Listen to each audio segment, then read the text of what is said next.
आज देखिए ऐसा है कि इंस्पेक्टर सैयद कैसर बादशाह ने बतौर SHO Civil Lines police charge संभालते ही सीपीओ उमर सलामत के विजन को पाया तकमील तक पहुंचाने के लिए मौशरे का अमन दाव पर लगाने वाले कानून की रेट को चैलेंज करने वाले मनफी सरगर्मियों में मुलव्वस अनासर के गिर्द घेरा तंग कर दिया है। SHO Civil Lines police inspector Syed Kaiser Badshah ने सिविल लाइन पुलिस की हदूद को पुरअमन बनाने के लिए कार्रवाइयों का सिलसिला भी तेज़ कर दिया है। यके बाद दीगरे 6 कामयाब और बरवक्त कार्रवाइयाँ सिविल लाइन पुलिस की जानब से की गई हैं, जिनमें 3 बदनाम ज़माना मनशात फरोशो शादिया बीबी मोहम्मद अली और मोहम्मद अकरम को ड्रामाई अंदाज में गिरफ्तार करके तीनों मनशात फरोशों से मजमूई तौर पर लाखों रुपए मालियत की 5 किलो से ज़ायद चरस और 179 ग्राम आइस बरामद कर ली गई है। इसी तरह गैर कानूनी असलहा रखने वालों के खिलाफ भी सिविल लाइन पुलिस ने यके बाद दीगरे कार्रवाइयाँ की हैं और मुलजमान इजाज़ अहमद, मोहम्मद रियाद और मोहम्मद सईद को हिरासत में लेकर इनके कब्जा से 223 bore rifle, 30 bore pistol, Kalashnikov और सैकड़ों जिंदा रोंद बरामद कर लिए हैं और गिरफ्तार किए जाने वाले खतून मनशियात फरोश समेत 6 मुलजमान के खिलाफ कानून के मुताबिक अलग अलग मुकदमात भी दर्ज करके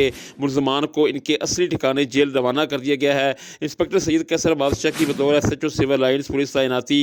की सिर्फ चंद दिनों में शानदार कारकर्दगी का मुजाहरा सामने आया है, जिस पर शहर के अवामी, समाजी और कारोबारी हलकों में खुशी की लहर दौड़ गई है और इन्होंने सीपीओ उमर सलामत और सिविल लाइन पुलिस को भरपूर खराज तहसीन पेश किया है।